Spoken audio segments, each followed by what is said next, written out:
দফা দাবিতে শাহবাগে অবস্থান কর্মসূচি পালন করছে আহত জুলাই যোদ্ধারা। এই বিষয়ে আরো জানাতে রাজধানীর শাহবাগে আছেন সহকর্মী বেলায়েত হোসেন, যুক্ত হব তার সঙ্গে।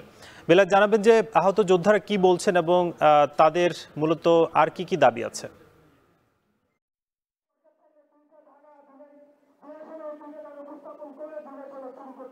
সাকিব, জুলাই আহত যোদ্ধাদের যে অবস্থান কর্মসূচি সেটি এখনো চলছে। বলা যায় যে টানা চতুর্থ দিনের মতো তারা শাহবাগে অবস্থান নিয়েছেন। শাহবাগের চারপাশে রাস্তা অবরুদ্ধ করে দেওয়া হয়েছে, এখানে যান চলাচল করতে পারছে না। একটু বলে রাখতে চাই যে তাদের মূল দাবি কিন্তু আওয়ামী লীগকে দল হিসাবে নিষিদ্ধ করে দেওয়া। তারা বলছেন সরকারের পক্ষ থেকে যেই বিচার না হওয়া পর্যন্ত আওয়ামী লীগের যে সাংগঠনিক কার্যক্রমে নিষেধাজ্ঞা আনা হয়েছে এতে তারা সন্তুষ্ট নয়। তারা চাচ্ছেন আওয়ামী লীগকে পুরোপুরি নিষিদ্ধ করে দিতে হবে, পাশাপাশি আওয়ামী লীগের বিচার নিশ্চিত করতে হবে। এর পাশাপাশি তারা জুলাই আন্দোলনে যারা আহত হয়েছেন তাদের সুচিকিৎসা, একই সঙ্গে তাদের পুনর্বাসনের ব্যবস্থার দাবি তারা জানিয়েছেন।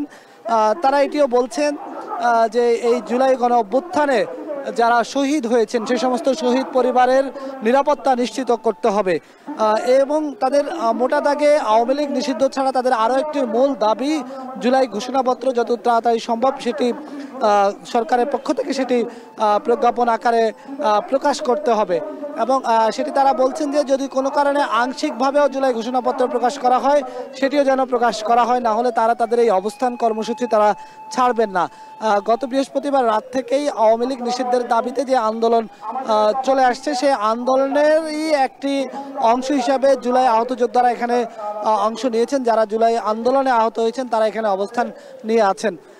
একেবারে বলা যায় যে দিন রাত 24 ঘন্টায় তারা এখানে থাকছেন, তারা তাদের দাবিগুলো তুলে ধরছেন।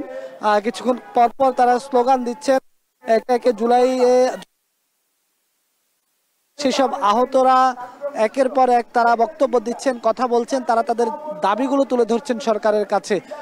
বলে রাখতে চাই যে তারা মোটা দাগে যেটি বলছেন যে সরকার আওয়ামী লীগের যে সাংগঠনিক কার্যক্রমে নিষেধাজ্ঞা এনেছে এইটিতে তারা সন্তুষ্ট নয়। তারা বলছে আওয়ামী লীগকে পুরোপুরি দল হিসেবে স্থায়ীভাবে নিষিদ্ধ করে দেওয়ার দাবি তারা তুলছেন।